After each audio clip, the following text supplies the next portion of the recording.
Yes. Hi, folks. I've got 6:01 and I'd like to call to meeting the Wednesday, January 25th meeting of the Danville School Building Advisory Committee. And I have a quorum of the board here with 4. And so we're able to have this meeting, as we'll discuss in a minute. But for all of you that are on the committee that are not board members, I'm going to need to take a little bit of your time here. I need to add a little bit of board business at the beginning if I can. So I'd appreciate your patience. And so to board members, what I'd like to add, I'm on, I guess we should probably do introductions around the room before I do that. Let me, because that's the order of the thing. Oh, Molly and Molly's here now. Okay. All right, that's my last one. Okay, good. Okay, so Molly, I called it to order. We're called to order, Molly, and we're here. Okay, so just quick introductions around the room. Do we need to do? Who thinks we need to do them? We're all remote. My name is Clayton Cargill. I'm the chair of the board. If the board members would announce themselves, then I'll go around the room and have everybody say hello just to rekindle. Dave Toll, vice chair. Melissa Conley, board member. Tim Sanborn, board member. Molly Gleason, clerk. Superintendent is here. Yeah. Mark Tucker. Mark Tucker. 2 administrators. Sarah Welch, elementary principal. John Larry McNamara. Fliegelman, secondary principal. Hi, Sean. We got your facilities director. And then, so Mary, can you say hello? It's an audio test for everybody too.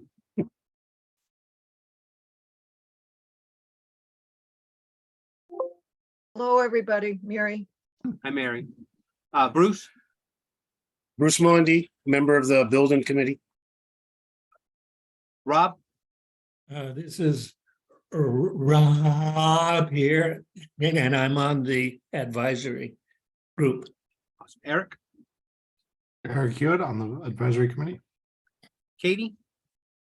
Katie White. Okay.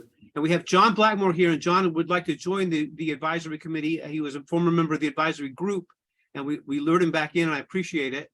And so that's great. And then we have Sean Kavanaugh from News 7 as well. So there are a couple more members of the group that might come in late. I made a fumble yesterday when I sent that email out to the advisory group. Here comes Lance. So a couple of people weren't on the updated list. Lance and Allison and Rhiannon Esposito weren't on the list, but I've contacted them all and apologized. My mistake, and I'm sorry, I used the wrong list. So we'll get to that. And so that's everybody. What I need to do now, I need to, on additions and changes to the agenda, I would like to propose an addition to the agenda specifically to speak about Vermont H42, which just passed this afternoon. The governor signed it, and how it pertains to Danville's warning. And this is going to be an action item for the Danville School Board.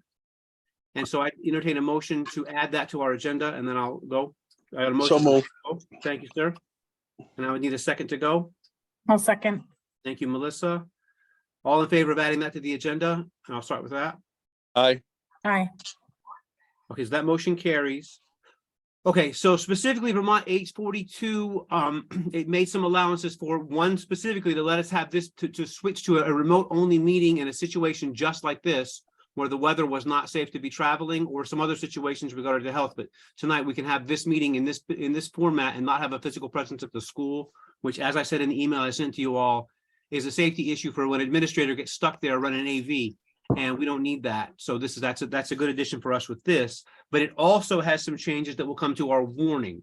And so Mark's going to put up our warning and maybe give some explanations about what no longer has to be on there and how it pertains to what we have already voted on as a board to present to the town. Mark. Okay, so there's for the past few years, there's been required language and statute on the budget article. If you can everybody see my screen who has screen access? I get a thumbs up. Okay, I got a thumbs up. Thank you. So in the past, I used to warn a budget article just as it says here, the unstruck and unhighlighted section. This additional language has always been confusing for not only taxpayers, but also board members and citizens that are involved in the budgeting process and participating. This language that had been added to the statute a few years ago, the legislature had approved removing this language starting for 2025. And I have no idea why they didn't put it into place starting in 2023. But H42 specifically says that this language is not required in the 2023 or 2024 voting cycle. So what you're seeing on the screen is what's highlighted and struck is what the original budget article said. And if you want to change it, we would strike this language from the warning, but then the warning would have to be signed again by board members and reattested by the town clerk. I think we haven't signed it yet. You haven't, you're right, I So apologize. this isn't signed at all. Sorry. We were waiting 2 weeks ago for the governor to act and he didn't, for H42 to go Right. through, he didn't. So this is, as Okay, yet, this my has not been acted apologies. on in any way. Five districts, I Yes, sir. lose Yes, track sometimes. I understand, but Yeah, so anyway, so the question, I guess, before the board is, do you want to strike this language from the warning before you sign it? so I'm right now to board members. Do you have any questions about what we're striking, what this is, and what we're looking at?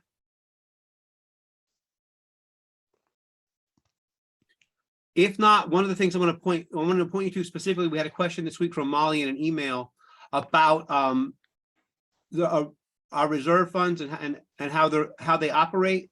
And Article 6, as you'll see here, that we asked the town, with regard to the reserve funds, can they be held under the board of the directors to be used as needed for the function of the school? And we're going to put that as an agenda item on our February meeting to talk about specifically that and that process. Just to clear that one up. But otherwise, what we have here is this is the warning that goes in the town report, and this is the one where we ask people to act. Does anybody have any questions? For the assembled room, are there any questions?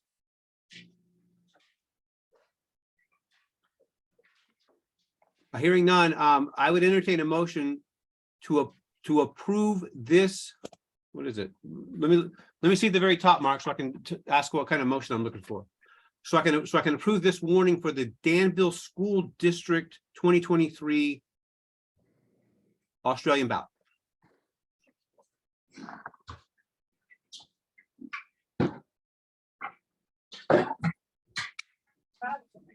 So I'm looking for questions or a motion. This is an action item.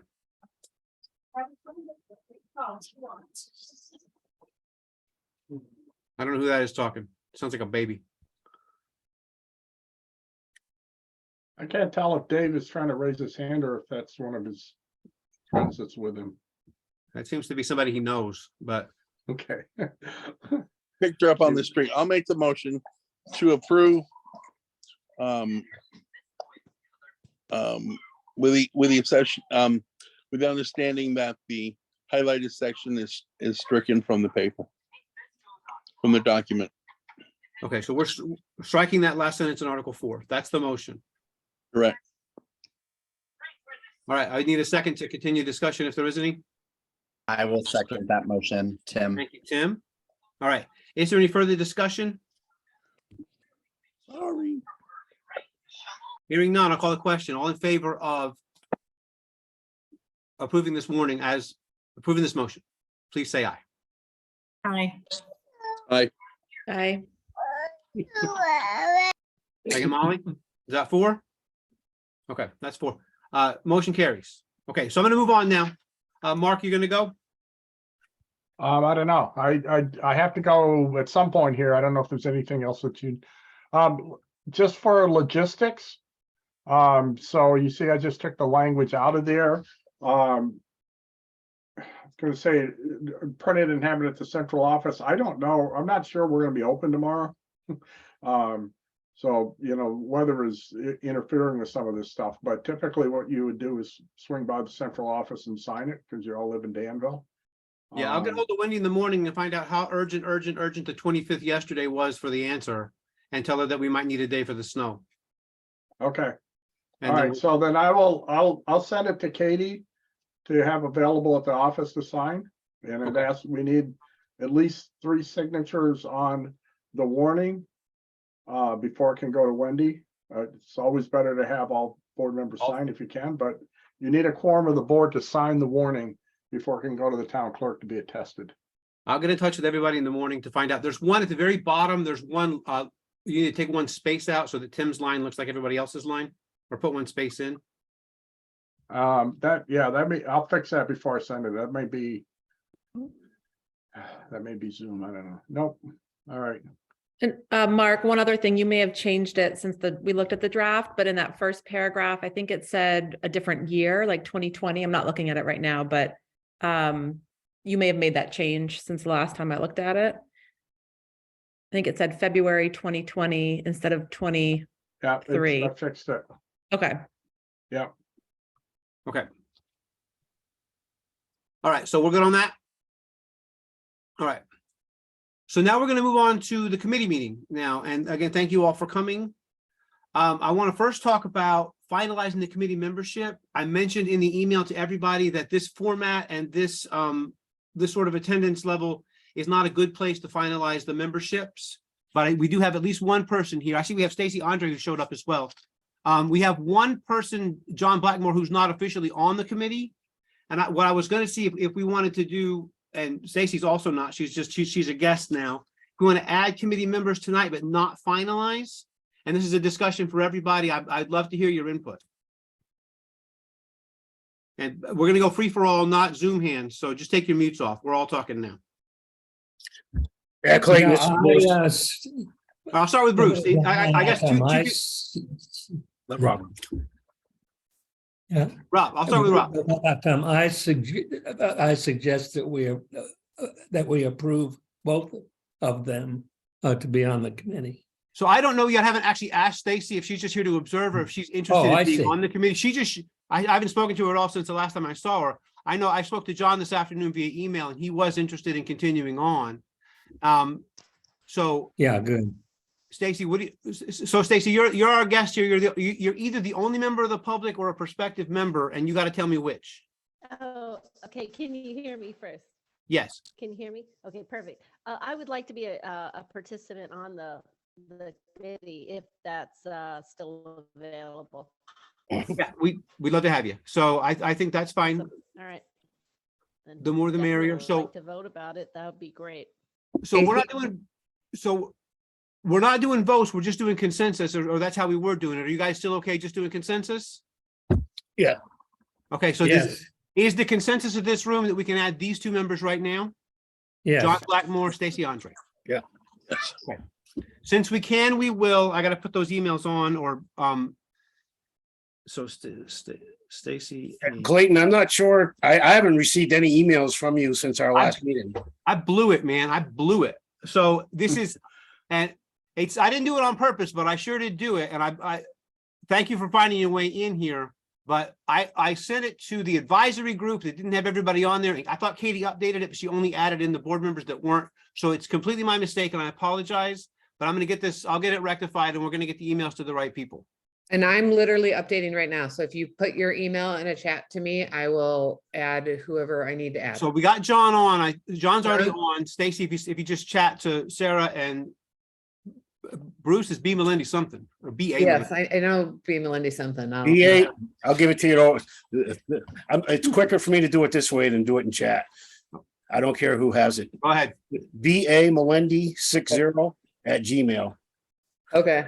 And the other thing, Clayton, and obviously this is just me, but I thought we said at our last meeting that we would meet again tonight and, get our committee formed. And then after tonight, this would be it. I realize we are doing this via Zoom, but I just, wonder how long we're going to keep dragging out. So I did Before want we to be have a restrictive. committee. I'm willing to listen. So I'm willing to listen. I think, Clayton, I think Clayton? oh, go ahead. I'm sorry, Clayton, can I just interrupt real quick here? Yes, sir. I made Sarah the host of the meeting. Because I do have to go.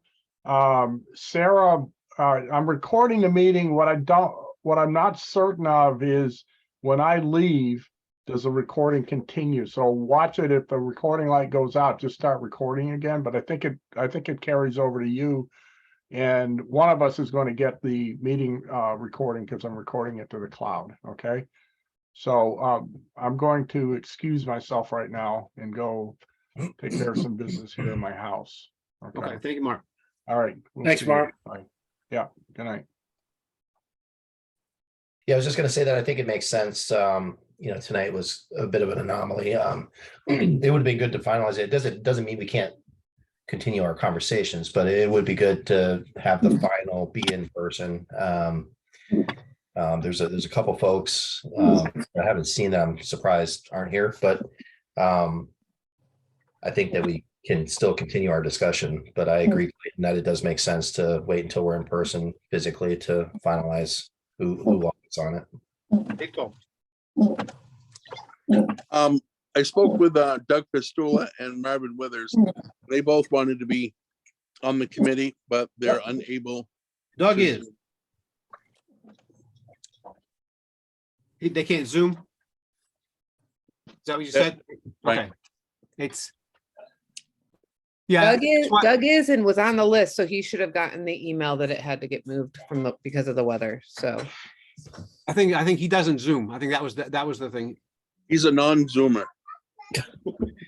And Steve Larrabee is in Florida, and Julie Larrabee could not attend. She's in the middle of tax season, so she apologizes for not being able to be here. So I got in touch with both of them.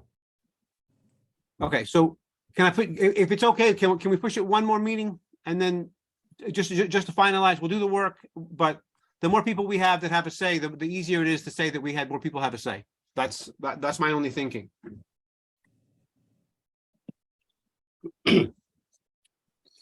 Yeah, I'm fine with that. I just think that, I don't want to drag it on forever, Bruce, but I don't want to exclude anybody just because I hid the meeting.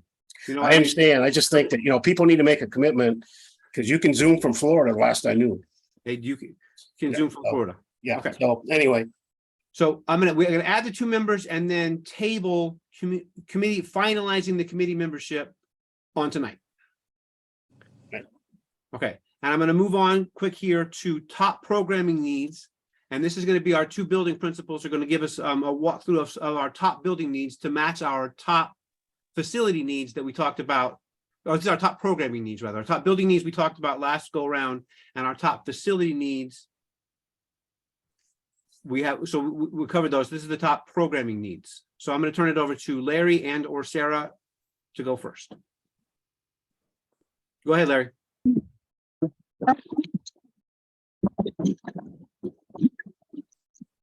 Your sound is real bad, Larry. Try again.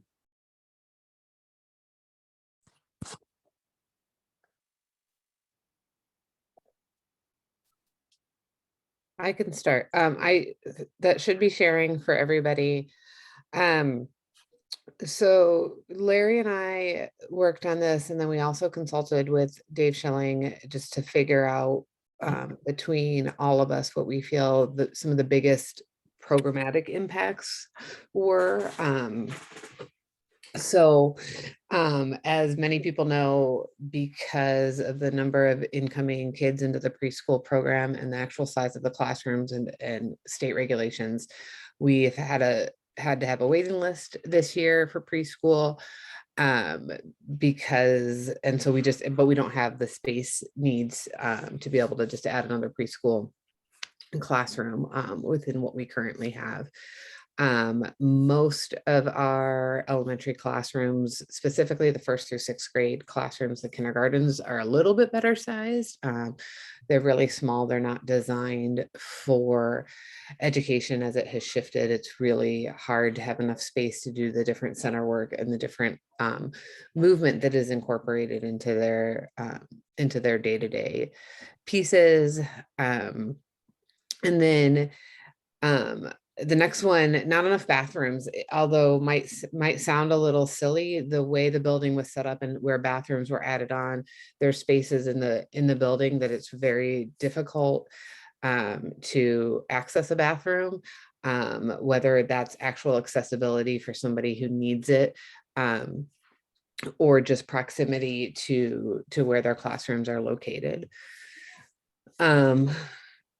The classroom team locations, the 3rd and 4th grade team currently is in 4 classrooms, and they are located in literally as far apart in the building as we can get them. 3 complete separate areas. 2 of them are able to be right next to each other. One is in the middle school wing, and the other one's over in that random classroom by the gym. And so it doesn't make it conducive for teaming, for sharing students, for working together with that. Larry, I don't know if your mic is working better and you want to talk about middle and high school. Does my mic sound better? Yes. Okay, so the middle school, it is in one hallway, but spread apart, not conducive to the kids passing classes quickly and easily, and teachers being able to collaborate. Currently, our high school English department is spread pretty far apart, and also making it hard to collaborate. So those are both issues there. And then just looking at some of the spacing issues, although the shop is a large space, it's used for multiple different programming and not easily. I mean, they make it work, but should have to shift supplies and equipment around in order to bring in different classes, different semesters. We have a lot of staff within the building whose offices were former closets, and so they don't allow that collaborative work, whether it's with colleagues or students, or for meetings with parents and things like that. And so that's a challenge. We have a whole wing of the building, part of the 1969 edition, that has no windows in their room. A few of them have skylights that let in natural light, but they don't allow you to see outside really, just because of the opaqueness of them. And it's just not a healthy learning environment for students, or for the adults to work in within the building. You want to pick up the other 2, Larry? Yeah, sure. In that wing, that 1969 wing, there's a number of really small rooms. And so right now our world language classroom isn't big enough for middle school world language.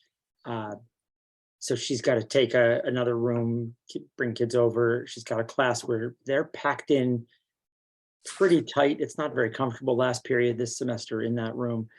So it's just not big enough.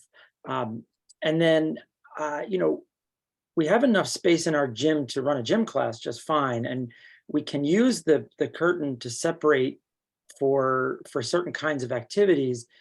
But, the gym as it is doesn't really allow us to do as many things as we might want. It is packed every hour after school, 6 hours a day after school, and 12, 13 hours every weekend day. And there are still things that have to happen at the town hall gym or elsewhere, or that we have to say no to. And, we have kids finishing practice at 9 or 9:30 at night, high schoolers. It's pretty late. So it's just one of those, one more example of the inadequate space. Shall I continue with the auditorium? Sure. Sarah? Yeah, so our auditorium is not really adequate for the programmatic needs. It's making a pretty suitable elementary music classroom, but that means that we can't use the stage very easily for any kind of drama program right now at all. The seating is not ADA compliant. There's some room certainly for someone in a wheelchair. There's a lift to get on stage, but it's not fully compliant.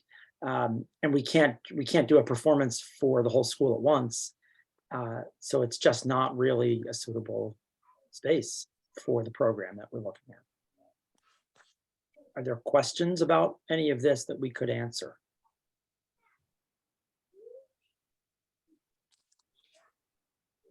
So Rob's got one.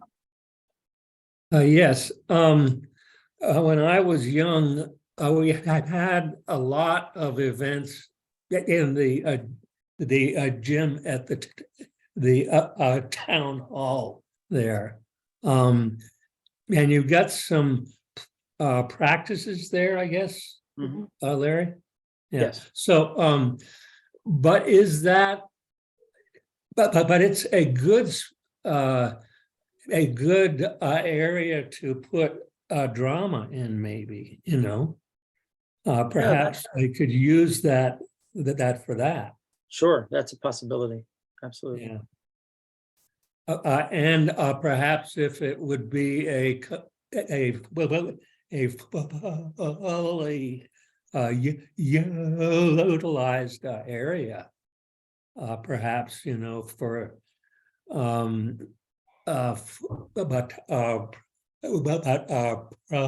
program items that are stressed. Yeah, I think it is a great resource and a good way to work around the limitations that we have, Okay. for sure. John Blackmore. Put her hand up too. Stacy did? I'm on the board of the Polk Library, and you have the community center building, the old Bassumpsic Savings Bank, just down the hill from you. It's a big space, has a kitchen, has a bathroom. I think it's compliant ADA. Has there ever been any consideration about approaching the Polk Library Board about using that in as part of you know, as whatever stopgap measure to alleviate some of your space considerations at the school? We haven't had that conversation in the last 6 months. We do use it for CCSU principals, administrators meetings. So my guess is they'd be amenable to whatever, you know, to discussing a request. I think they've been really generous with us. So it's something to consider for sure. Well, We need to think what kind of program could be offsite like that and would work. So that's something to keep in mind. It's a good well, idea. being on the board, I'm certain the board would consider it. So, you know, and it's a space that's underutilized. We know that. Sure. And you have a problem at the school. Yep. And Great idea, John. big space, it's a lot of room. So I don't know how it is for schools now to have kids walk down, but it's a short walk down the road and a short walk up. The other consideration that I'm thinking of as space, I'm just thinking of different areas. The town hall was one I certainly was thinking of. I don't know how various churches with the spaces they have in their basements, community rooms, if that will be able to fulfill a stopgap need. I think Creep was in the Congregational Church for a period of time when there was a Creep program. And the other thought I had, and I have no idea, maybe throwing out something here, but the town still owns the North Danville School. I'm not certain what condition it's in, what it is or anything, but there's a gym in there, at least there was. And that facility is there, and it was closed when the addition was put in for there, and whether classrooms, you know, some sort of classrooms could be out there, certain grades, 1 or 2 grades be out there, being able to be educated and alleviate space. I mean, you're not going to have a new facility for quite a while. So there are some spaces in town that may be able to be used. And now I'll mute myself so that people can talk. So the North Danville School has some very serious ADA compliance issues and currently some drainage issues as well. It is, I think that I don't think that it would be really a very good consideration, but it's certainly an idea. I've heard it before that the kids used to go to school there, and the historical society is in most of it, and the libraries in the rest of it. So we could look into that one, but it's pretty well occupied with historical society stuff, and it's a lot of stairs. Have we asked the question about like what's the insurance impact of doing these types of things? Like what will be covered? How would we be covered if we're using spaces that aren't necessarily the school space? I think before we go too far down that track, I think that's an important question to get answered. Sure, that's something we can find out. That'd be something. Being an old insurance agent, retired, thank goodness, you should be able to lease a space and provide liability for that space. It shouldn't be an issue being able to getting into that, because all you're doing is providing liability coverage. You don't have to provide any coverage for the building. It's just saying that you're using that and add that as an insured location onto the policy. I don't think that would be an issue. The issue would be your ability to, whether say, I'm thinking the community center now for the Pope, whether that works for you and how you manage the school. So anyway, Yeah, I think that community center is, that one's a walkable piece. It would not, sending a class of older kids or whatever might be a more doable option for, a class period a day. But that's part of the tricky piece of the collaboration and the connectedness for the school, to have them in a lot of different places. But that's definitely areas I've never thought of, John. So that's great. All right, so can we go to Stacy Andre next? I guess I'm not really sure about this whole format of what we're doing here today. Are we solutioning? Are we throwing things out and then we're saying yes, no, maybe so? Or what's our purpose? Like, I want to make sure that we're all, because we're saying things and we've got some great ideas, and then we're saying, well, maybe so. Are we writing these things down, or are we, what's the plan on this kind of stuff? So this is, so it'll be incumbent on you as a member who missed the first meeting to catch up by watching the first meeting, but Yep. we're meeting to try to come up with ideas that aren't those first three ideas. And to sort of Gotcha. come up with a solution that the town can afford. And we're back in the ideas stage. We're not at square one, but we're in the neighborhood of square one, but we don't want to be. We're looking for a solution that we can ask the town, that we think the town could better afford than the three that we looked at previously. And so some of the things that we're looking at are some workarounds first, but right now we're examining the main issues that we're facing. In the first meeting, Sean McNamara brought us the major issues of the building, the Yep. major issues of the facility itself. Now we're looking at the major issues of programming, Great. and that's where we are right now. Thank you, Clayton. So Larry, I have a couple questions back on your list. You were saying, and so were you, Sarah, about being far apart in the 3-4 at different ends of the building, and the middle school were far apart, and the English and history in the high school. How far apart are we talking? This is a pretty, I went to a school with 1,000 kids. So to Right. me, this is very small and not that far. I could turn and I can see. So, and I used to have to walk from building to building in elementary and building to building in middle school and in high school. So Yeah, Stacy, to that's me, this is a, right. It's a good question. We're not, the issue is not the number of feet away. The issue that I see, when we're thinking about a modern middle school, they're generally built around the team idea. And they're, a new middle school is created so that teaming is cohesive and easy and natural. So they're often 4 rooms with a center space in between. Even if that's a small space, they're right there together. My previous school was not designed as a middle school, but there was the intersection, because it's the same small school. So there was an intersection, and the 4 middle school rooms were all right there at that intersection. Passing time was about 10 seconds. Teachers, all 4 teachers met in the hallway in between each class. And we just never had an issue of middle schoolers misbehaving during passing time. We never had a time when something happened in science that the math teacher then didn't know about next period, because they were a cohesive unit physically. It allowed them to be a cohesive unit ideologically, I guess, or pedagogically. Teaching, thank you. Teaching wise. And so that's kind of what, when we say they're far apart, we mean we can't do stuff like that. The 2 English teachers being separated by a chunk of the building means it's hard for them to, when they want to do a joint unit, or this semester they're actually teaching the same class at the same time, it's harder for them to collaborate because they use up a lot of time for the kids walking down the hall, and you lose momentum, and they're not right next door. So ideally they'd be right next door, and be able to collaborate and share spaces. The 3-4, and Sarah, correct me if I'm wrong, they do a little bit of departmentalizing, and the kids have to walk. And it takes up a fair amount of time. It's not that it's so far away, but anytime you leave the room and you go more than a few feet, a group of 3rd and 4th graders is not always easy to corral, although the teachers do a great job and they get them there.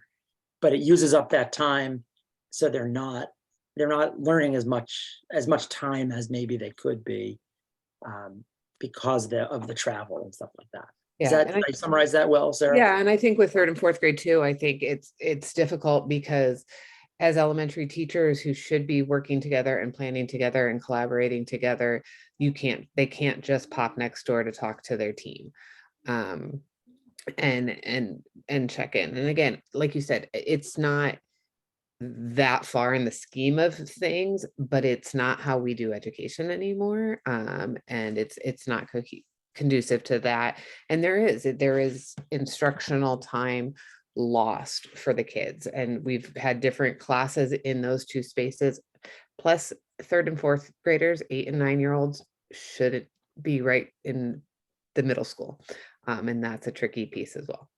So Sarah, can you explain how the handoffs have to go? So one classroom teacher, and the way it works this year is the classroom teacher that's Mr. DeCaro walks his class from his room by the gym up and to Miss Taylor's classroom that's over by the library. And they swap 3rd and 4th grade students for math, wait till all of that swapping, they get the kids whatever supplies they need, and then he takes his group back, and then the same thing happens again at the end of the class. It's a minimum of a 5 to 7 minute process. Much faster now than it was at the beginning of the year for sure. So That's ideal state. I want to. So that's state is what you're asking. Like Stacy, but that's what we were piece asked of to it. do is create know. that list. So Well, I understand that, and I'm trying to get to the definition of what that meant. Like, Yeah. what's your vision of that? So this was great. Thank you for describing that, because what's that mean? I have a different idea of what a part means. Yeah. yeah, no, I was in a huge middle school. I hear you. Yeah. Yeah, I mean, they both have their pros and cons, right? Definitely. A solution, if we're talking about looking at other buildings, we have the Pope Library. Is there a possibility of taking our library and combining it at the Pope Library and using that space as a classroom? Moving the library out? We will write it down. But Yeah. we're in the writing things Write it down. downstairs. We will write it down. I don't know if you've been, I don't know if you've been in the Pope Library. It's quite small. Well, there's a couple buildings right down in there. I don't know what the Masonic building is doing right today, and that's the that community building. center. That's the previously discussed community center. So are you saying the Masonic building? yeah. Yeah, so having been past master, my son's actually master of it now. We rented the downstairs to Rihanna, and actually is on the call. The downstairs will be unusable. The upstairs is, Sarah's been through it. Larry, I don't think I've taken you through it, but we're not opposed to it, but I just don't think it would be adequate.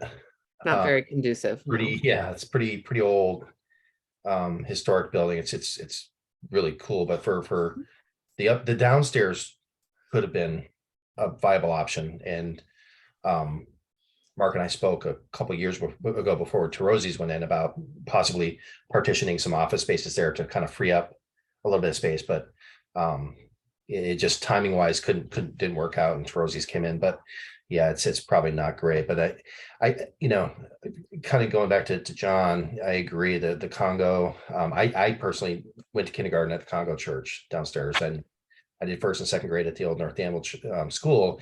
And North Danville school, you're right, Clayton, it does have a lot of code issues. On the backside, which some of you may remember, Mrs. Belding, there is a more accessible, it's more ground level for ADA, that a ramp could be put in for access there. But I think there are other issues there, but it should be looked at. And I'm glad that John mentioned that. I hadn't given that a thought. But yeah, and I also would question some of the other churches in the center of town. But I got to say that, I mean, they're huge buildings, and I've not been in all of them, but there might be some options there. I know it's tough, when you guys, Sarah and Larry, look at walking kids down there. I too have been to some bigger schools and had to do some walking, but not in elementary, high school. But it's a possibility to get us through until we can get to phase two. All right, one sec, Rob. I'm gonna go to Eric Hewitt next. Sure. Sorry, Rob. I will say, having seen, I'm not a member of the Danville Methodist Church, but they certainly, that community center is well used and well loved throughout the week. So I'm not so sure there's a lot of space there during the week. But the question I actually had for Larry and Sarah was, you guys are using a lot of terms that I wasn't educated, I guess, in the new realm. So I'm struggling with exactly what's meant by things. Larry, you mentioned teaming. There's also mentioned like centers and how the rooms aren't conducive to centers. I only know what centers are through the lens of a 5-year-old, so I don't have a really good grasp of exactly what happens and why we need more room. Or like adaptive PE. I don't really understand what that is. Can you walk out some of those concepts for us of like what's actually taking up that room and why we're doing this? What is what's really changed? I mean, I don't know that anybody here has was young enough to really go through this mode of education. So I'm quite curious. Thanks. I'm sorry to be obtuse if it's an obtuse question. No, I think it's a good question. And I think sometimes as educators, we forget that. So I'll start with the centers piece. And I mean, probably what you've heard from your 5-year-old is a pretty great description. So in an elementary classroom, you would have ideally an area like a carpeted rug area where they do morning meeting, and that's like their welcoming, centering space during their day. They go back to that space a lot for different direct instructions, like in a lower elementary classroom, like phonics lessons or the initial explanation during a math lesson, and then they do some workspace throughout reading, math, and science. You need different areas for different kids to work. And so that's where the centers are. So you're going to have a group of kids that is doing maybe getting direct instruction right from the teacher. So you need a space for that. You need a space for the kids who are doing some independent reading. You need a space for kids who are working through some phonics work and things like that. And ideally that space has the tools and the supplies that they need. It's all set up and they can easily move. In like a preschool, you'd have some more of that hands-on interactive play-based materials, and that continues up into kindergarten and even 1st and 2nd grade, and it should. That's how kids learn. They need that social interaction with their peers. And so having a space for all that to happen is really an important piece. And then the teaming side is, I want Larry to add on specifically for middle school too, but it is vital within the elementary that our teachers are working together and they are talking to each other, they're planning together. So and we have a few sets of multiples within our building, but if one kid is in one building and a sibling, or in one building, in one classroom in 3rd grade, and the other siblings in with another teacher, they should be getting a very similar set of instructions. It should look and sound very similar throughout their day, not identical, because I I don't want us to be teaching from a curriculum where we are just reading things and more like robotic type of an aspect, but so that delivery is different for each teacher, but the content and the information is very much on point between that team. And so within elementary, our teams are anywhere from 2 to 4 teachers, depending on the grade level and the setup. And so having that opportunity to just pop across the hall or next door saves them a lot of time and creates a better outcome for our kids. Yeah, and Eric, it's a really good reminder. I appreciate the question because I do live in this vocabulary for years and forget sometimes. So I really appreciate that. To build on what Sarah was saying about teaming, the best research and all the literature about middle schoolers, about early adolescents, is that they need people who understand them as a whole and who are talking to each other constantly about what the kids need. And the science teacher can still be the science teacher, but the more the science teacher is able to connect with the math teacher or with the writing teacher or with the social studies teacher, the more the kids can connect the learning themselves. And then the more they can learn, because our brains are designed to make connections. And when we make those connections more likely to happen by having a cohesive group of adults, a team, then the learning is easier for more kids. And so middle school has, over the last couple decades, really focused a lot of its work in creating teacher teams and small teams. In the large junior highs of old, they've now either become middle schools where they are in much smaller teams, or maybe they're still called a junior high, but they'll have 2 or 3 teams of teachers, of teams of 4 teachers, to make for smaller learning groups where those connections are easier. The interpersonal connections, the learning connections, the connections between and among the various contents. That's what teaming is about. Meeting those kids' needs among a group of teachers who knows them well. Much like the centers are designed to meet individual kids' needs within a classroom. Having a small team of middle school teachers lets a group meet those kids' needs. You also asked about adaptive PE, and adaptive PE is physical education for kids who physically can't, or for another reason can't participate in regular PE classes, or they can't, maybe they can participate, but they also need other services that happen in a gym. They need a chance to run and practice throwing and practice catching in a way that's very different from their classmates. And so it's often a special education service, when the title adaptive PE.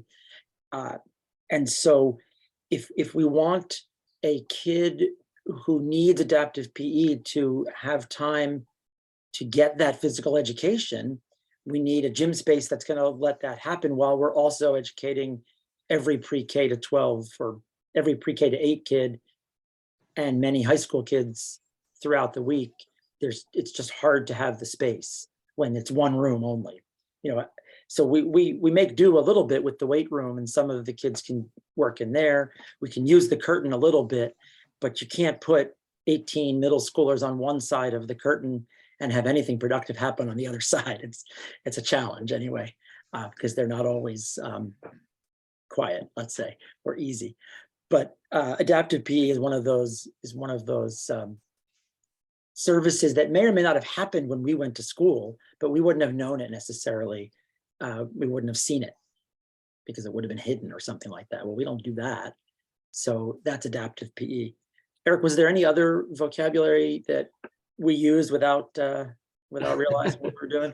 No, I think that covered it pretty well. It helps coalesce some thoughts around why the proximity keeps coming up when, to Stacey's point, that we we all were expected to be the pack mules going to school and move about the school and not I don't know that my 5th grade reading teacher ever talked to my 5th grade science teacher. So it's Maybe not, right? yeah. Not many people wanted to talk to her, but That's a different issue. no, so I appreciate it. Thank you. You're welcome. All right, just to clarify on bathrooms for Sarah, in elementary school, pre-K classrooms have to have a bathroom in it, kindergarten classrooms have to have a bathroom in it. And then the rest of them just have to have access to a bathroom, or are there rules that we're not in compliance with? I don't know. They don't, the 1st and 2nd grade, it doesn't have to have it. There's a lot of ease to having a bathroom. That's not necessarily what I'm talking about, like with putting No, one in I'm the just- classroom. There's not anything that I'm aware of. I think legally, I think that's my question, is that there has to be a bathroom in a preschool classroom, Yes. and there has to be a bathroom in a kindergarten classroom. And one of those pieces that we've talked about is the bathrooms in the preschool classrooms. And I'm most likely both kindergarten classrooms would not be ADA compliant. Yeah, they're the same size. Yeah, not at all. So So, yeah, okay, Molly? Yeah, on the bathrooms, I guess for Larry, the 7th and 8th graders share a bathroom with the high school, is that right? Where'd Larry go? Yes, I'm here. Well, I'm here somewhere. I don't know where my little square is, but yes. And so when we say not enough bathrooms, that's part of what I'm thinking, is that if the middle school had a more middle school centric space with its own bathrooms, we might have a little less interaction that we don't always want. So yes, that's an issue. and I think with the bathrooms too, we only have 3 bathrooms in the building that are single-use access. All of the rest of them are, have multiple stalls in them and stuff too. And so that can be tricky for some kids at times too.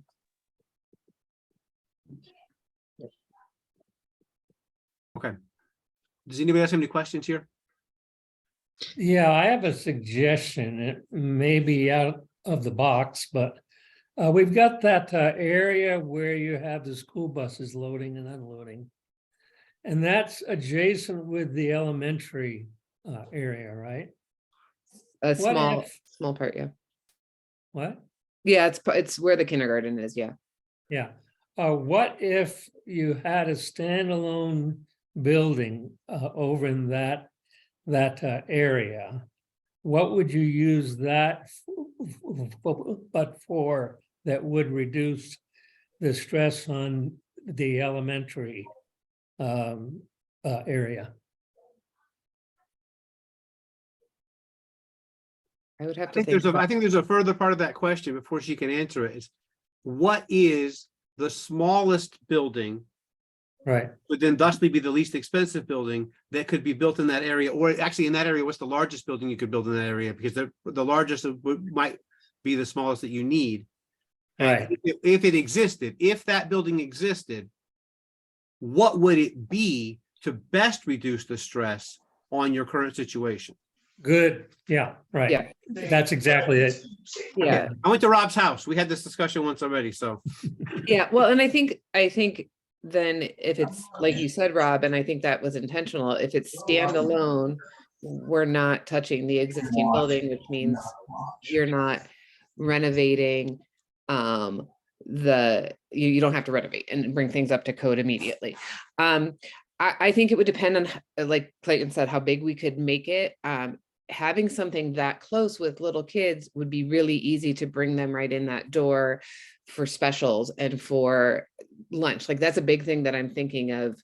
Moving younger kids, you have to have access to all of that, or teachers are moving back and forth. But having something that would be really close would allow us, the 3rd, 4th grade team is a great example. Having a building, and I could have all 4 of those classrooms, 3 or 4 depending, but right near each other. So they're 10 feet out the door, but that brings that proximity. So that it would definitely be a workable piece. I think we'd have to look at who that would be most beneficial for. But that would give us, some space for sure. This goes back to my bathroom question, Sarah, because you only have those 4 classrooms that have a bathroom in them. Yep. And if you don't have enough preschool space and you need more preschool rooms, then just by that very fact, those have to be preschool classrooms. Yep. To get it. So I think those might have to be preschool and K classrooms or three of one. Right. And so I think that one of the things that we probably need to know, and again, we're postulating, we're throwing things up here, is what kind of a building could we build there without having an architect draw it for us? Okay. So Yeah, I think it would be one because of the area. I think you could even go with frame construction, which you wouldn't if it were larger, you see. And that would hopefully be less expensive. But I've got a view of the long range. Is the school always going to be growing, or is it perhaps going to reach a stage that it won't grow anymore, and it may even be less in the school?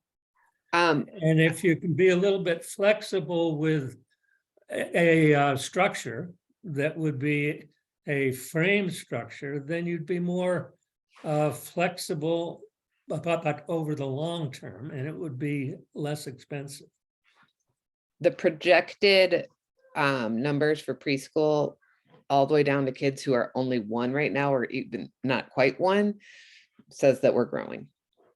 So I can't predict out to kids that haven't been born yet, but we've already started trying to brainstorm things with it is cold in the winter. That's us. A lot happening in these hills here. Stacy, go ahead. Yeah, thank you. I guess I definitely want to throw out modulars. I know that I have discussed that earlier in our previous meetings. They're doing all sorts of really innovative building, green LEED type construction that is all inclusive with a bathroom and movable walls and all sorts of really interesting configurations. I think modular is the second cousin of frame construction here. I think that's what we're talking about. We're in the same neighborhood. Well, there's right. You've got temporary construction, the modulars, you've got a modular, and you also have a portable type of permanent portable solution. So there's a lot of options in construction on how to handle this, and knowing what your setbacks are to that building will maximize whatever space or footprint that you have. So it could be that you only need to go 4 inches away from that building or 2 inches away from, they'll call it a separate building. So I think there could be some real deep dives into that and look at what kind of buildings that are possibly prefabricated to bring in on that site without a lot of disruption into the classroom schedule, because that's the other thing you're going to want to do is have something ready to go so that you can start using it in short order. So there's some options that we can definitely explore. I'd like to explore.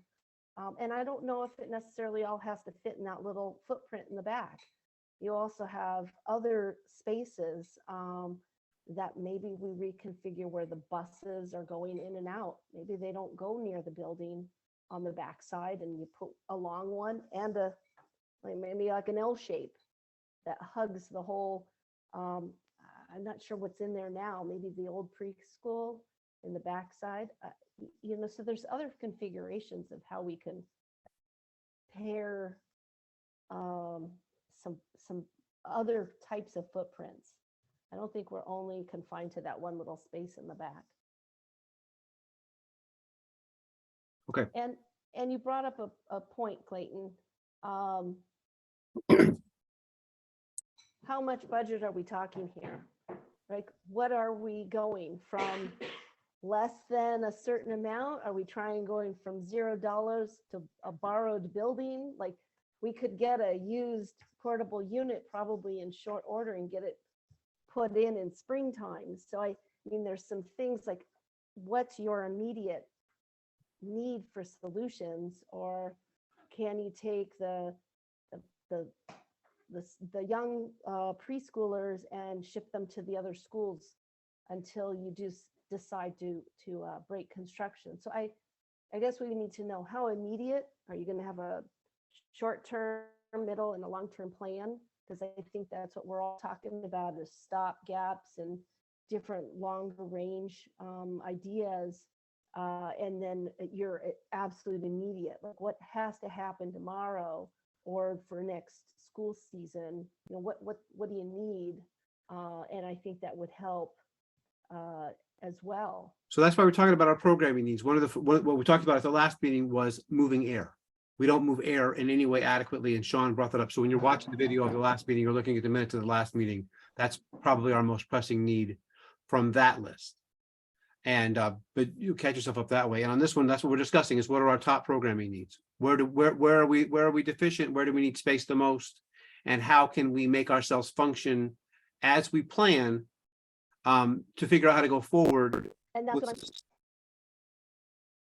right.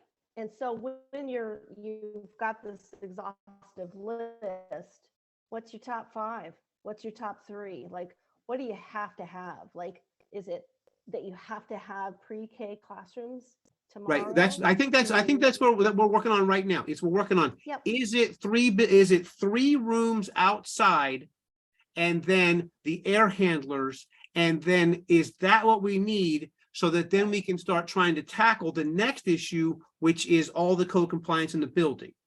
And so that's, we have to deal with the space concern first. And that's where we are right now. And what we want to try to do, and again, this is, I don't mean to be dominating the conversation here, but this is my understanding of it.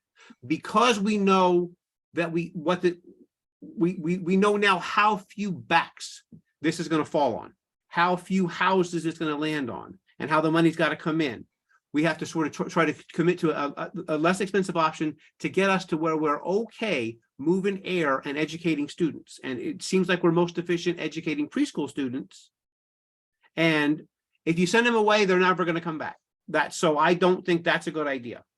If you send kids to a different town to go to school, they're going to make relationships in those towns and try to stay in those towns. We did that when we used to have reciprocity, and it didn't work. The kids wanted to stay where they were.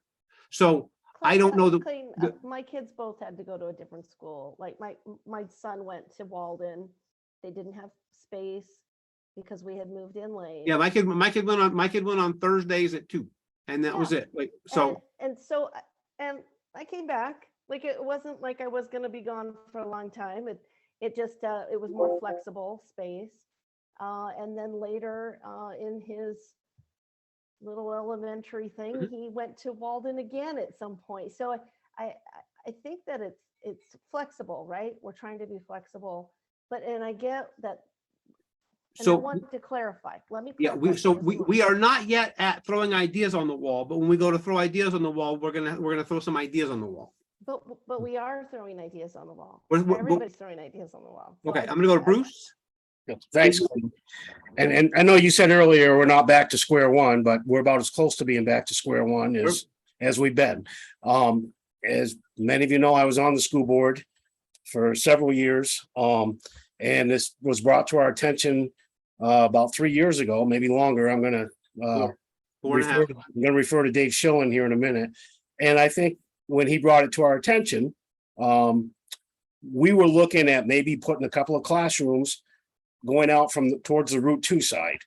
And we kind of went out, looked at that area, and then we brought in Truett's Collins. And initially we said, this is what we think we want, we want to just maybe add a couple classrooms, we're running out of space. And then, of course, the more they went through the building, the more we realized what was wrong with it. So here we are. And, all these proposals are good, interesting, but as I said at the last meeting, at some point, we're gonna have to make a decision. What do we want for our school for the future? Modular has gotten very expensive. All you gotta do is look up South Burlington High School. They were going to purchase some modular classrooms, and they put that on hold because of the price pretty much doubled. Again, I said this at the last meeting, BFA Fairfax just approved a bond for 36 million, where they're gonna add 9 classrooms. I don't know that we need 9 more classrooms. They're gonna renovate their science building, and they're gonna try to bring it up to code. And, you know, I think in the long term, there's no reason, we can't go to the people and say, we want a 60 million bond, we want a 70 million bond, we want an 80 million bond.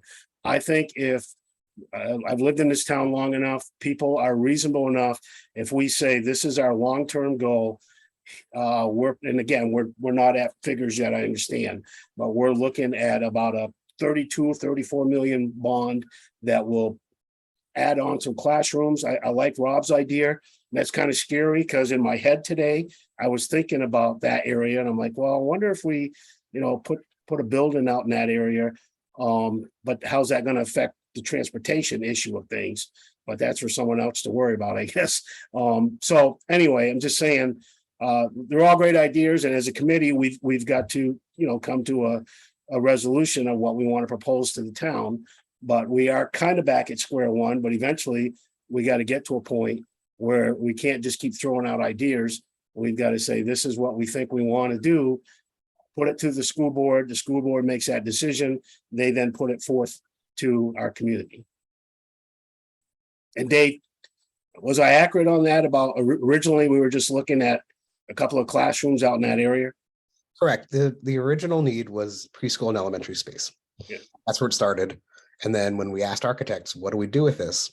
It became, well, let's not go down the road of another sort of just haphazard addition that then creates another problem down the road. So that's where the evaluation came from. That's why we went through the evaluation process. But you are correct that preschool and elementary space was the first need, the most immediate need. The rest we found along the way. Thank you. Can I jump in for a second? By chance, my video doesn't work. This is Allison Despachy. Can you hear me? Yes, ma'am. Oh, yes. Hello, everybody. Thank you so much. I just had a few quick questions. And maybe these were discussed a year ago, but just wanted to see. So from a preschool standpoint, I don't know what your numbers are. I have 3 main things here, so just bear with me. Would that ever be able to go into what Blackmore said about the building near the Passumpsic Savings Bank? Like, could you do preschool there? Would that open up more elementary space? And the other aspect is with OT, PT, adaptive physical education, I don't know what the needs are, how much space that takes, but I would imagine, and maybe you've looked into this, and excuse me if you have, that there are probably some more grants available for those services. Would there be, does it make sense to look into any funding to make space for those services that could be covered? Does that open up enough space for what the needs are? And could the preschool move into the Passumpsic space? And then I'm also wondering, the lunchroom, I don't know what goes on in the lunchroom and how much time is spent with lunch, and if there's ever any possibility of that space being used as well. So those are some of my just questions. So I will let Sarah answer the first one about, I guess I can answer the first one about the community center being the preschool. It's smaller than any of our classrooms. The community center itself is smaller than any of our preschool classrooms, which are too small. And we need, so it would be a good thing to send some high school kids down to, but it couldn't be the preschool classroom. Okay, that's what I'm hearing. Yeah. The state regulations, Allison, for preschool are very stringent, very stringent. Yeah. So it And wouldn't. the size of that space and if it was a possibility and, it would open it up. And then I was also wondering how much space like PT, OT, room for that takes. And is there any funding stream available to create, an external space for that? And maybe that's just not enough available space for what you need, but just wanted to throw it out there. When we upgraded one of the lifts that we have in the building, between myself and David last spring, our student services director and the business office, we looked extensively into trying to have that paid for through other funding, whether it was Medicaid, special education funding, that sort of piece. And because it's used and accessed by a wide variety of people, it wasn't isolated. We weren't able to do that. And so not that it's not worth trying, but when again, it's the restrictions on that funding are pretty tight that I'm not sure that we would be able to. Yeah, and that's what I was just wondering. And again, I don't even know if that was the case and there was, say, a new building built with funding for those services in particular, because it seems like the need for those services, keeps growing. And so if there was an external space, for that could be covered, does that even solve any level of the problem with space otherwise? Would that I can sum anything? that up really quickly. Yep. There is no funding available for construction as it applies to those services currently. The services are funded, there's special education funding, there's a lot of streams and cycles, but what Sarah was saying was there's just not construction funding for spaces, that the state doesn't currently fund that. I think we really need to talk about spaces as spaces at this point, because I think when you start sort of specifying spaces like that, removing PT and OT services from the building, you're now taking students who may have mobility needs and asking them to go further outside the building. And so, and I think a lot of that is stuff that's going to be through a lens that not all of us have the experience of. So I think it would be more productive to be thinking about what spaces are available and sort of classifying them as classroom versus non-classroom services or whatever.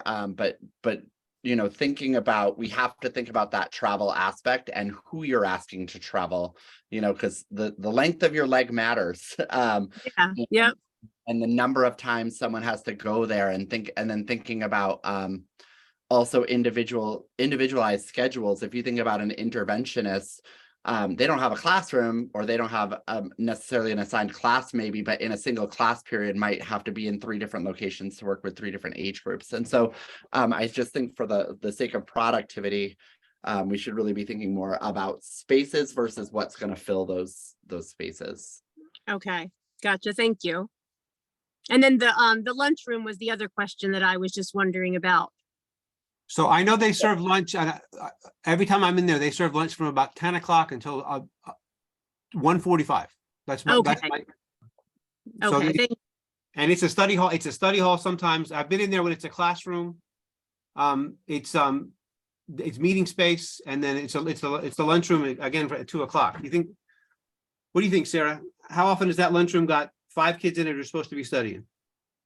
I mean, often throughout the day. It's like Tim was saying, it's an intervention space at times. It's definitely utilized. And then because of the amount of time lunch is served, it makes it very tricky to use it for other time, like schedule in other things. So it's like first thing in the morning, end of the day type of deal. Okay, got it. Thank you. Now, some of the, sorry, if Eric Hewitt, you're on. Sorry to just jump in. I think we're supposed to, but it's just hard to do it in this format. Yeah, with the original plans, we had a new cafeteria being built for the elementary. I assume that this was because you're serving essentially from 10 a.m. Like some kids are eating lunch at 10 a.m. All the way until 2. Is getting an additional space for cafeteria for using that cafeteria, would that actually open up 2 spaces really for the non-lunch period if we're able to split elementary and middle high school lunches a little bit better, because I can't imagine the chaos that elementary lunch actually is, but School board meeting. I assume it's some so would we sort of kill 2 birds with 1 stone if one of our high priority spaces was actually additional lunchroom space for elementary or middle high school. I mean, Eric, it's very quiet in the lunchroom all the time. Yeah, that one of those designs, part of that was to have a multi-purpose cafeteria so that it could be used not only as a cafeteria, but as a second PE space for PE classes, because that's another space that has kids in it all day long of all different sizes, and scheduling gets really tricky. Plus, it could also be used for practices, and it would. I doubt it would totally eliminate the need for like the town hall for practices, but what it would do is keep practices from going till 9 or 10 o'clock at night for some of our middle and high school students. So, you know, I mean, and a building and something, yeah, it's worth exploring for sure. So for building, 4 spaces where we could put a building on the campus where we don't have to excavate anything else. Sean, can you get us a list of those for the next meeting? Like where there are spaces where there is at least, let's say, like 30 by 40? Like, Stacy, how big is a temporary building? What size do you want? But I mean, you how- can get whatever you want. I mean. you So know, I guess, so a place adequate for a preschool caliber or a school, like a school classroom caliber building that's either frame or concrete or temporary, as we discuss options. That also doesn't block existing windows and stuff and make more windowless. Right, no, right, don't make a wind tunnel, and don't make a shadow tunnel, and don't make this dark school darker. So you say no excavation, I'm gonna assume no tied-in plumbing, how's electric? I think he means like the whole section that we know is ledge. I think not blowing through ledge to Not get that dynamite, lesser. right? Not dynamite. Well, and I don't even know if you necessarily need it for preschool. You could use it for office space, or you could move some people around. So maybe some footprints that could functionally work. Basically, what's flat on the area, or at least somewhat that could even do like a, I don't know, maybe a different type of footing that could be adjusted, but not have to go down deep. Something like that. You've got So- options, Clayton. There's Clayton. Yeah, this is some of the stuff we have to start looking at here. And so this is some of the stuff we'll be looking at. I have one question, Sarah. The library, how often is that used, the space? Now, I know there's some spaces about on it, but you've got the big round center, kind of that step up spot, and then you have another little space on the, when you walk in. Yeah. What's that usage? So library class is part of the essential arts rotation for preschool through 8th grade. So all of the classrooms are in there at least once a week, some of them more than that. And primarily those classes are on the little kid side, for lack of a better word, kind of where that amphitheater area is.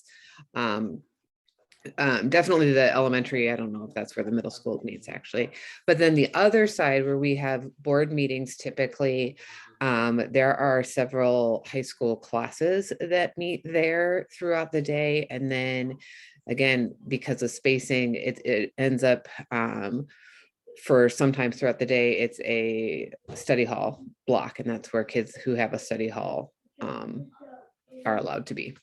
Hey, Stacy, since you've been back there, the pathways is now in the library, in the front office there. As you walk right into the room and it's flat, the librarian's on the right. The left used to be 2 offices. It is now the pathways classroom. Okay. That was the classroom that was previously in the middle that that was repurposed for middle school academic support. Rachel Keach's class. On the left side. Okay. Yeah. And then do you have like the, I'm dating myself. Was the makerspace still in there? Is that out, or where is Out. that all? That area has been the thing that used to be a computer lab, like off of the back of the library. That's a high school English classroom at this point. Okay. Okay. Yeah. We've got our makerspace stuff doubled up in the cooking room. So that is cooking, 2 classes that just meet there, and then the 3D printer, laser cutter, maker stuff. Right. I apologize for my dog who cannot get away from Zoom. Sorry. I'm pretty sure dogs are allowed in Zoom by law, so it's good. Stacy, if you wanted to come see any of that, I know we've done tours in the past, but I would happily show you around to any of this, or anyone else on the group who hasn't been in recently or just wants to see it again. Make an appointment, give me a call, whatever. We'll gladly show you all take up around on again. that. I Yeah. haven't been in there in quite some time, and it'd be nice to see the space and. Yeah, I the mean, for visual sure. in it. Mhm. Yeah, for sure. Okay, so we were talking about top programming needs, but we've gone down into building options. And so we're basically doing this work right now. And I don't know if we're done yet. Does anybody else have anything to say tonight? I don't think we're planning on talking this out for a few turns here before we start making any concrete decisions. Does anybody want to talk about building options, anything specific? Otherwise, I'll just ask Rob a question. And then he can maybe walk us through one thing that we talked about at his house. I just had one question, Clayton. Yes, sir. Yeah. Before. So I guess kind of getting back to the initial need. I'm not sure. I know this is kind of morphed and it's nothing that can be discussed right now because it requires additional thought, but how many more classrooms, how much more square footage, kind of going back to this, the size of the building that we need. I mean, that space back there is actually a great idea. But I guess understanding what, Larry and Sarah kind of come back with, well, if given that location and wanting to move things around, maybe this makes more sense to have X number of classrooms or this much of a meeting space so that we can kind of blow out a square footage so that we can kind of go to you guys to price out that as one of the options. If that makes sense. So go again. Tell me again. You want to know, how much space they need? Yeah, with this idea, since it just came up tonight with that space back there. The one flat corner we know about that butts up against that grass that nobody cuts. Yes. Right yes, there. Right there. So that's the property line. That's how we know it, because the people that we cut our grass and they don't cut their grass. So Yeah, that's the property line. So that's pretty clear. So we just need to understand now that, because we've talked about the traveling time and then in classes being separated with this new concept of maybe another building there, what would that be? Would it be preschool and kindergarten, or would it maybe it's administrative? And then based on what the best need is for the school, if that were the best option, what the number of rooms or square footage would be for that need, so that we could appropriately price it out. Right. Or- If the best need is 3 preschool classrooms, how much space do you need for 3 preschool classrooms? Or if the best need is something else, correct. What is the space need for those? And could they be frame construction? Could they be modular buildings? Where are we on that? So Yes, exactly. Yep. so that's something we need to look into. I hope somebody's writing that down. Okay. When I was talking to Rob at his house with Dave Schilling, we talked about in the regular building, and Lance have actually brought this up 2 meetings ago when it was the advisory. How can we attack the problem of the pipes and the sprinkler system without breaking open the walls? And so we want to start see if we can discuss if that is a feasible action, because once you break open the walls, that's where the money starts. Once you open it up to gut it, then you have to gut it. But maybe we don't have to open it up. So can you say the name of that stuff again, Rob? Yeah, it's a utility duct. And it's an enclosure for plumbing, electrical, air handling that looks nice, but what you do would be to abandon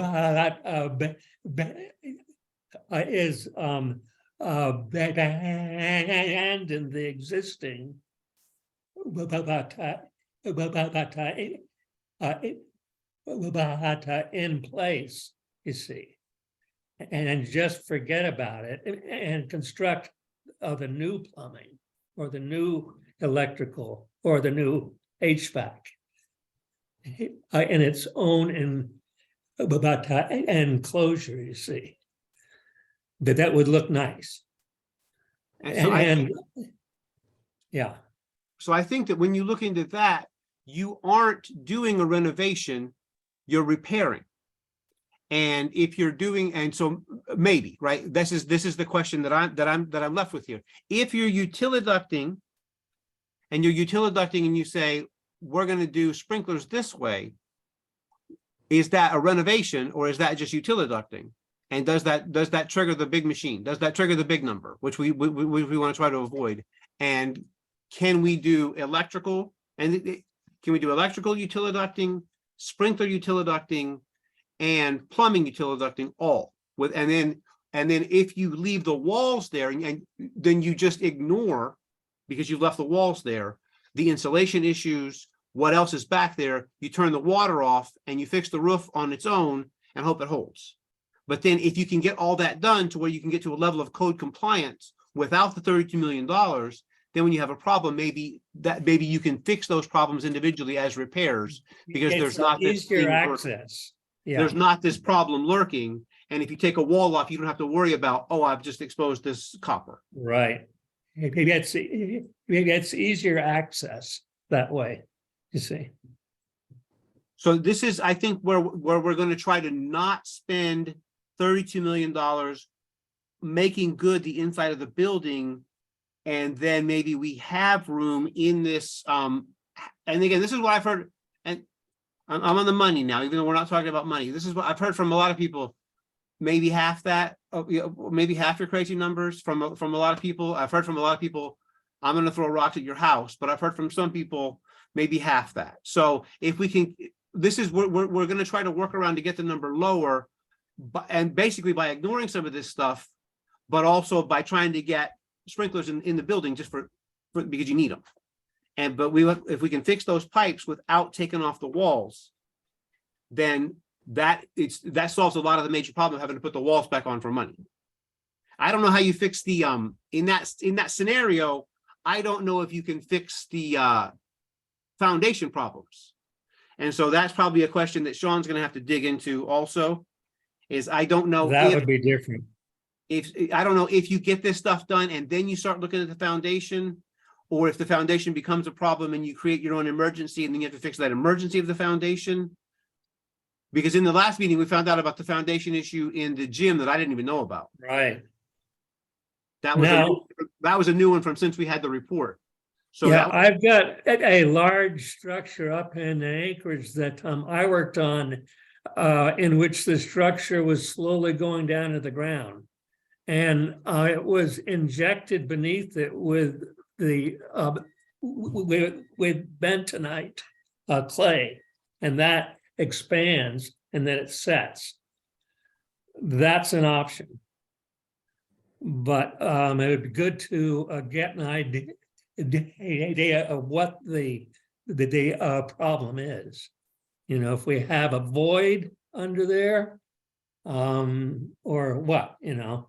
So, right, if we're heaving, if we're settling, because I think that when if you look at the original report from 2019, there's not a crack, there's not two cracks, there's not 5 cracks, there's dozens of them in the foundation.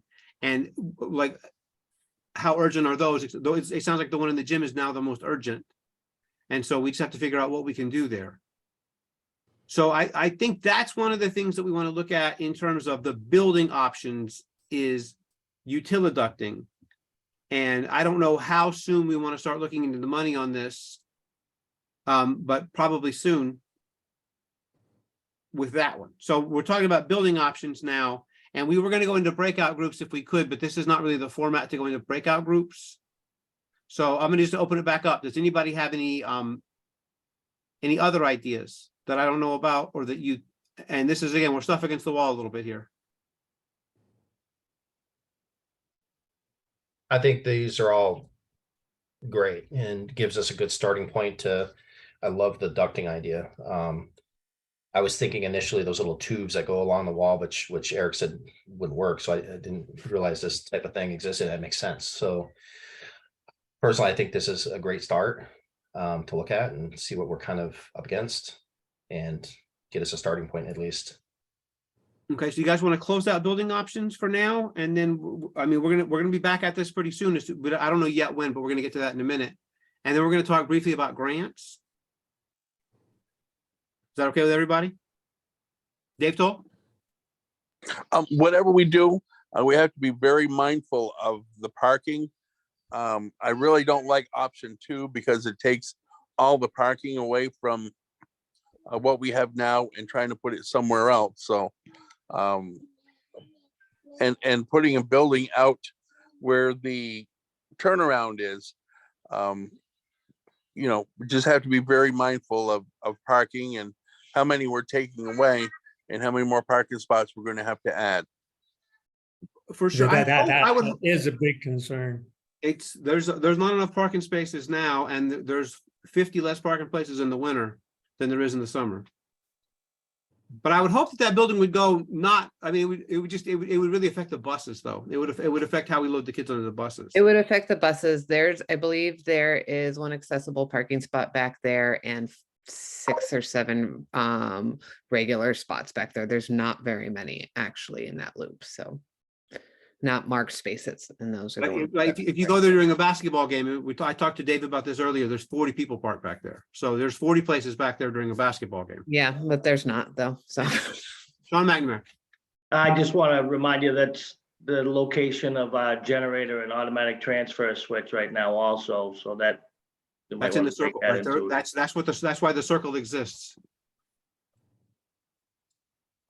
Okay, if you guys are ready, I'm going to move on to grants. I want to address one thing that Sean McNamara said during the last meeting. He said in the last meeting, there's a grant for everything. And it's true that there are grants for a lot of things, but you don't get them all and they don't cover everything, but they're out there. So we can start pursuing some grants, but it's going to be hard to find grants that are just for building a new school. So one of the things that got discussed at our January school board meeting was a series of grants, and I've got the notes pulled up. I just have to find them again.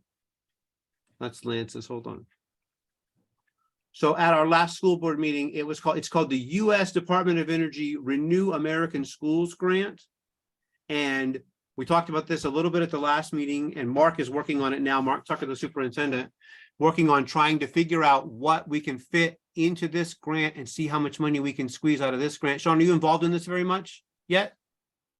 So he's in the application process only, and he said it was a lot of work. I talked to him about it Monday morning, and he's working on a concept letter still to submit that's due this week, but it's for all 7 schools of the 5 districts in the supervisory union.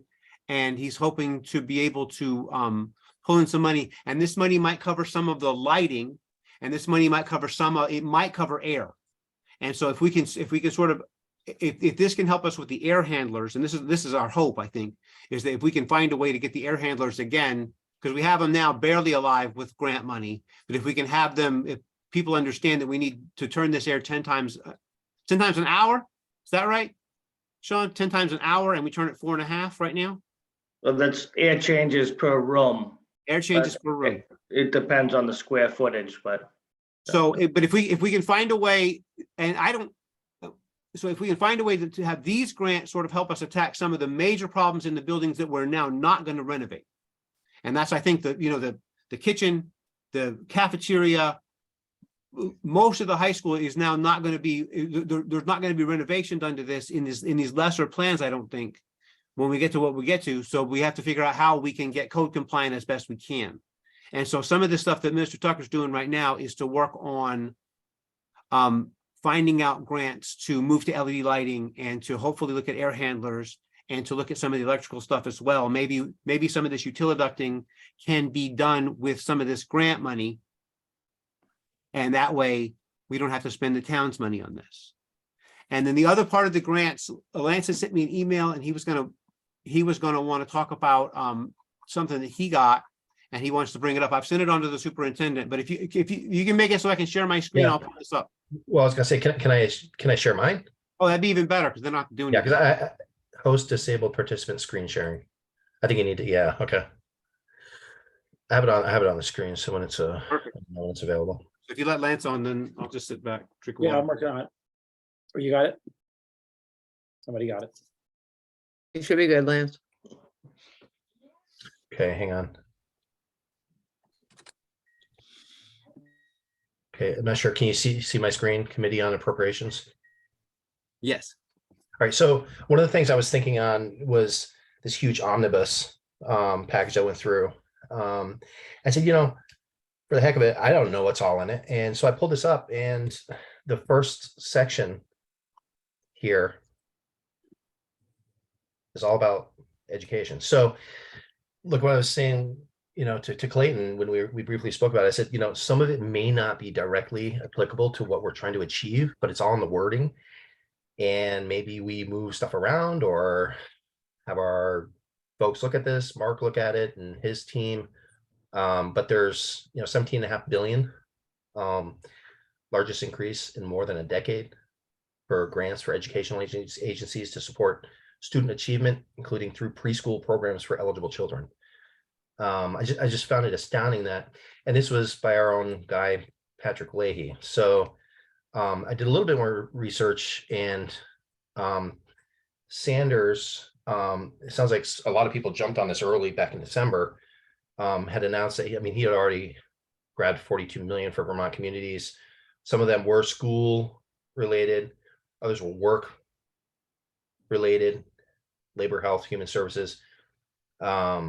Brattleboro got 4.2 for a health center expansion.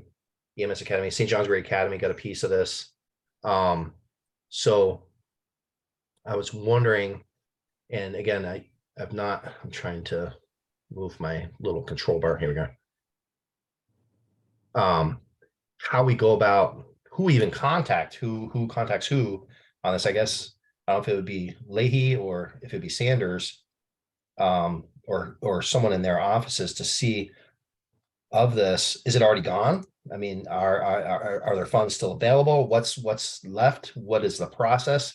But it's a lot of money, and I got to believe there's some still available. So what I think, Lance, is that some of the stuff we would need to go through, we could talk about how it might benefit our school when the money comes from AOE. Because in the first one, like I would have the Title 1A grants, we use that to pay for interventionists and some other stuff. And so it's not directly related to construction. So if we just go through these one by one real quick here with the principals who can tell us what that money gets spent on generally, what these are, we might have a better idea of what we're looking at here. Yeah. Because if it's special education grant money, maybe we could use that for some compliance issues, but that might all just be spent because those costs just skyrocket. Yeah, So- I'm just wondering, maybe there's some carryover here that hits our level 1 needs per Truex's report. Yeah, I think it might be worth doing some of that. I also know that, the things listed there are pretty specific. I know they're not written in a specific way, but Title 1A grants have more rules than I could ever describe. And, they are for specific kinds of spending. And I doubt that construction costs can be included in that at all. Plus, we get it based on formulas, and, it's worth taking a look at. I just am not optimistic. The next one, special education state grant programs, is something that's probably pretty well prescribed what it can be used for. None of the federal money comes without large balls of string attached to it. And Larry, I think to add to that, it's not a matter of like, oh, this is hard money to get. It's a matter of it comes to us in our consolidated federal programs grant to the supervisory union as part of a formula so the agency of education, a lot of this federal money is delegated in authority to the agency of education, which then redelegates it to the schools. So that's part of the pathway for this. So it's kind of already predetermined or up to the other. Yeah. Yeah, it's groups to kind of determine where the money goes. Yeah, I was going to add to that too. Most of the federal money does go through a certain agency at the state. So that would be, I think it's great, Lance, though, to look at these options. But I agree with Dave that most of these would funnel through a state agency. But I think it's good to be looking for sure. But like I say, this will benefit us when this money trickles down, some will trickle to us. And this will help the town in general. If we can get more money for Title I money, and we can get more teachers paid for via these grants, and if some of that money for special education can land on our school, or it can lower the threshold for how much or raise the threshold rather for how much gets paid per student, because the costs continue to skyrocket, it's possible that we can get some budget relief on this, so that when we bring our number to the town, overall, we're not bringing a number to the town that makes the tax so onerous. So, and again, like the last one, 1.2 million for community learning centers, probably wouldn't be a school, but it might be something where we could tax something on someplace else. So I sent it on to the superintendent when you sent it to me, and I'm waiting to hear back. But like I say, he's buried in that other thing. He's buried trying to figure out the lighting one. Yeah, I mean, I'm sure it's a poke in the dark, but yeah, ideas. I was amazed that, it's like the first whole section was on education. I was like, man, there might be something there, even if it may not hit on our construction needs, but it may hit on other needs that could, like you say, relieve some of the burden. Okay, that's great. And if you send that to Molly, and then we can attach that one as a meeting document. Okay. Or I can send it on to Molly, but we'll have that one as one of our documents that we come up with from the meeting. Okay. Yeah, I'll email it to you. That'd be great. All right. Let me get back to the agenda here. One sec. There, I lost it. There it is. Okay. So I'm back to my agenda. All right. So that's where, Allison, your hands up. Oh, thank you. Yes, I'm just wondering, just with what Lance brought up, I don't know if this is applicable. With regards to the budget that you guys had been working on and putting together, I think if I recall correctly, there were 3 new positions that were being funded that I don't know if they would qualify for disabilities or not for intervention that way, but I'm just wondering if that grant money could be applied to help with our budget, if that's something that anyone has explored or not. So that grant money hasn't been appropriated yet. It hasn't been distributed. It's been appropriated to Vermont. It goes to AOE, and then they figure out how to give it to us. But in this particular budget cycle, the 3 positions that you're talking about that moved from grant to budget just land on our budget. Yeah, and that's where I was just wondering if there was maybe next year, those positions, the grant funded interventionists that were moving into budgeted positions could move back to grants if the grants exist, if we qualify for them. So because in Title I funding does fund one of our interventionist positions and part of another. And I mean, my little plug for that is that's based off of free and reduced lunch numbers that we get from our families. And we are currently on a waiver to continue qualifying to get those funds and get the amount, but because our free and reduced lunch numbers are so low, we don't get as much of that funding as other schools who have higher numbers. Right, okay. That it's also compounded by the fact that lunch is currently free for everybody, and then the people who who would fill out the forms no longer have the need to fill out the forms, and you can't chase people to fill out a 9-page form when it gets them nothing. Right. All right, so that's where we are on grants. But if you guys dig it up, if you find something, dig it up. We're looking for ideas here. And if we're done with that one, Allison, put your hand down. Your robotic hand there. Put it down. I'm trying to figure it out. Thanks. Down. Oh, put your hand. Okay, so I'm going to pretend Allison Tan's not there. All right. So that's about where we are for tonight. Does anybody have anything else they want to say before I move on to scheduling the next meeting? Because that's going to be hard. I just had a question, Clayton, for the principals and Sean. In terms of our website, could we put those reports that you have on the needs that you listed up on the website, the site for the committee? Yeah, I'll share it with you right now, Molly, if that's. Okay, if everybody thinks that's something that's valuable for the community to see, I can put it up there. I think so. I think we shared it But we can make sure it's the PDF too to share it better. I'll send it to you right now, Molly, to put up. In the Okay.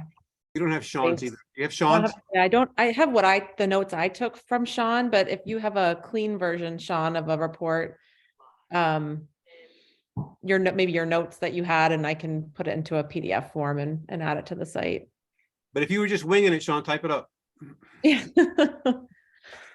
That was my kind way of asking him to do that. All right. So that's where we are, and I'm going to move on to scheduling of ongoing meetings and our next meeting date. And so we started off, we were going to look at meeting every couple of weeks to start off until we finalize the committee, which we have not quite done yet. We want to make sure that everybody gets a chance in person to say they want to do it and help us. And so what I'm looking for now is some availability on the next meeting date. And I know Dave Toll has a lot of work obligations in the evening, and other people have some work obligations. And I know there's all kind of ball games and everything. So I'm going to start throwing some dates out there, and you guys start telling me yes. All right, let's see. Who's got what in a month? So we're the 25th. What's everybody doing on Wednesday, the 8th? Yes, that works. There's a boys' home game, Okay. which will be well attended. Yeah. Just throwing that out. Same with the 15th. If we're sticking with Wednesdays, there's a boys' home game. Well, if you there's if you no- guys tell me a different day of the week, I'll start looking at different days of the week. But it seemed like Wednesdays is what was sticking. Does anybody care about Thursdays? Is anybody's Thursday really valuable? Thursdays are good. Show me how good your Thursdays are. What about Thursday the 16th as a day? Who do I lose? Tim. It's Tim I lose, right? Tim, you got Thursdays? It is me that you lose on Thursdays, yes. Clayton, I'm just gonna step away for a second. I thought I had it in my phone, but I got a folder with all my grandkids' ball games. Yeah, you got a lot of grandkids and a lot of Yeah. ball games. So It'll take me 2 seconds to just grab that, and I'll be right back, but you guys keep going and we'll figure something. all right, so Bruce, I have- it's Bruce. Mondays and Thursdays that I lose board member Tim. I It's have the- Wednesdays and Thursdays and Fridays that I have trouble scheduling board member Dave Toll. It's Tuesdays that I can't get Rob Balave. It's and then I don't know who else has what, but those are the three I know in my head. And then everybody's got a kid in a ball game except me. My kids don't want to play the ball, so they won't do it. They just won't do it. So what does everybody think about?